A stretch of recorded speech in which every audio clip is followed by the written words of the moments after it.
ओम नमो नारायण।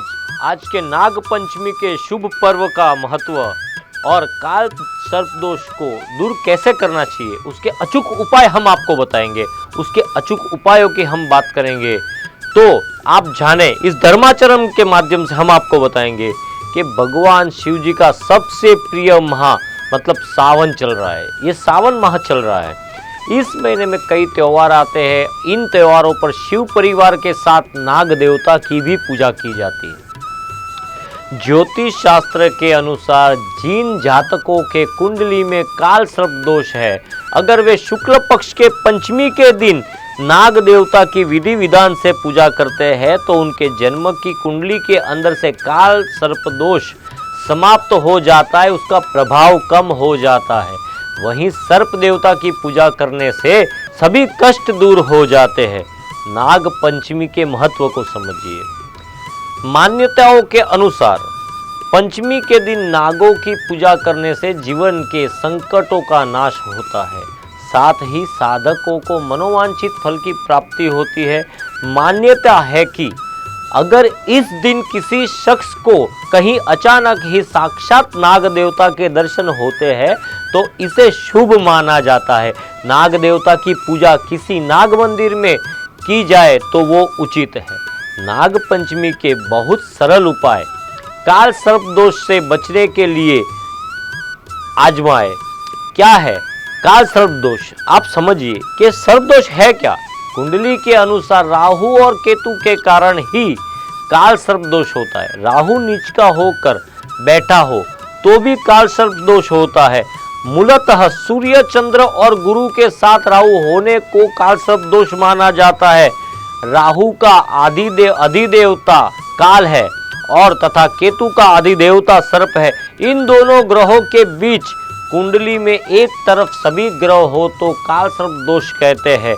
राहु केतु हमेशा वक्री चलते हैं तथा सूर्य चंद्र मार्गी चलते हैं। 12 तरह के काल सर्प दोष कहे गए हैं। कुंडली के अंदर द्वादश राशियों की कुंडली के अंदर जो काल सर्प दोष कहे गए हैं वो 12 प्रकार के काल सर्प दोष को कहा गया है। तो सबसे पहला, चांदी के नाग नागिन के जोड़े को यदि आप नहीं ला सकते हैं तो बड़ी सी रस्सी में 7 गांठें लगाकर उसे सर्प के रूप में मान ले। फिर उसे एक आसन पर स्थापित करके उस पर कच्चा दूध, बताशा और फूल अर्पित करे। फिर गूगल की धूप करे। इस दौरान राहु और केतु के मंत्र पढ़े। राहु के मंत्र ओम राम राहवे नमः और केतु के मंत्र ओम कें केतुवे नमः। इस मंत्र का जप बराबर संख्या में करे। इसके बाद भगवान शिव का ध्यान करे और एक एक करके रस्सी की गांठ खोलते जाए। फिर जब भी समय मिले रस्सी को बहते हुए जल में प्रवाह कर दे। इससे काल सर्प दोष दूर हो जाएगा। ये भाव से करोगे तो फल तुरंत प्राप्त हो जाएगा। बात दूसरी, चांदी के 2 सर्प के साथ ही स्वस्तिक बनवाए। अब थाल में रखकर इन दोनों सांपों की पूजा करके एक दूसरे थाल में स्वास्तिक को रखकर उसकी अलग अलग पूजा करे। सर्पों को कच्चा दूध चढ़ाए और स्वस्तिक पर एक बेलपत्र चढ़ाए। फिर दोनों थाल को सामने रखकर ओम नागेंद्र हाराय नमः इस मंत्र का जप करे।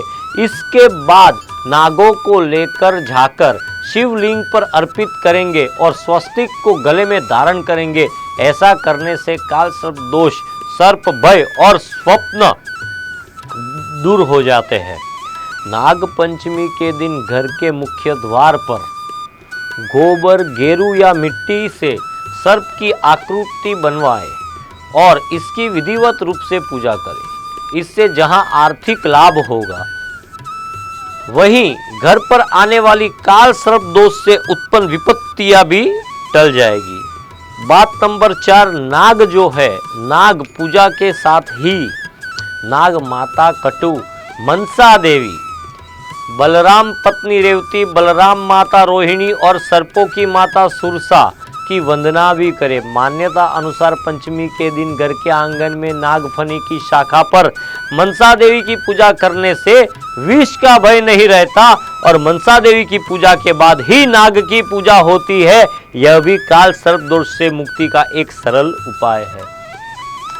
ज्योतिष के अनुसार पंचमी तिथि के स्वामी नाग है, जो पंचमी तिथि है उसके स्वामी नाग है। इस दिन अष्ट नागों की पूजा प्रधान रूप से की जाती है। नाग पूजा से पूर्व भगवान शंकर की पूजा की जाती है। इसके बाद आप घर पर ही चांदी के नाग नागिन के साथ आप इन 8 नागों के मंत्रों के साथ इनकी पूजा करें। 1 अनंत नाग, 2 वसुकी नाग, 3 तक्षक नाग, 4 कर्कोटक नाग, 5 पद्म नाग, 6 महापद्म नाग, 7 शंख नाग और 8वां है कुलिक। ये 6 नागों की पूजा करने के लिए उनके चित्र या मूर्ति को लकड़ी के पाट के ऊपर विधि पूर्वक स्थापित करके पूजन किया जाता है।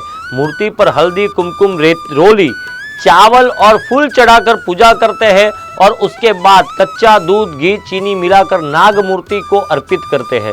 पूजन करने के बाद सर्प देवता की आरती उतारी जाती है। अंत में नाग पंचमी की कथा अवश्य सुनते हैं। आस्तिक मुनि की दुहाई नामक वाक्य घर की बाहरी दीवारों पर सर्प से सुरक्षा के लिए लिखा जाता है। ऐसी मान्यता है कि इस वाक्य को घर की दीवार पर लिखने से उस घर में सर्प प्रवेश नहीं करता और काल सर्प दोष भी नहीं लगता। जिस जातक की कुंडली में काल सर्प दोष, पितृदोष होता है उसका जीवन अत्यंत कष्टदायी होता है, उसका जीवन पीड़ा से भर जाता है, उसे अनेक प्रकार की परेशानियां उठानी पड़ती है। इस योग से जातक मन ही मन घुटता रहता है। ऐसे जातक को नाग पंचमी के दिन श्री सर्प सूक्त का पाठ करना चाहिए। नासिक के पास त्र्यंबकेश्वर में काल सर्प दोष का शांति कर्म किया जाता है। इसके अलावा भी किसी प्रकार पवित्र नदी के तट पर तीर्थ स्थान में शिव सानिध्य में प्रयोग किए जा सकते हैं। नाग पंचमी पर यदि यह शांति कर्म कराएंगे तो विशेष लाभ मिलेगा। नाग पंचमी पर राहु तथा केतु के मंत्रों का जाप करें या करवाए। राहु मंत्र है ओम ब्राम ब्रेम ब्रौम सह राहवे नमः और केतु का मंत्र है ओम स्त्रां स्त्रीं स्त्रोम सह केतवे नमः।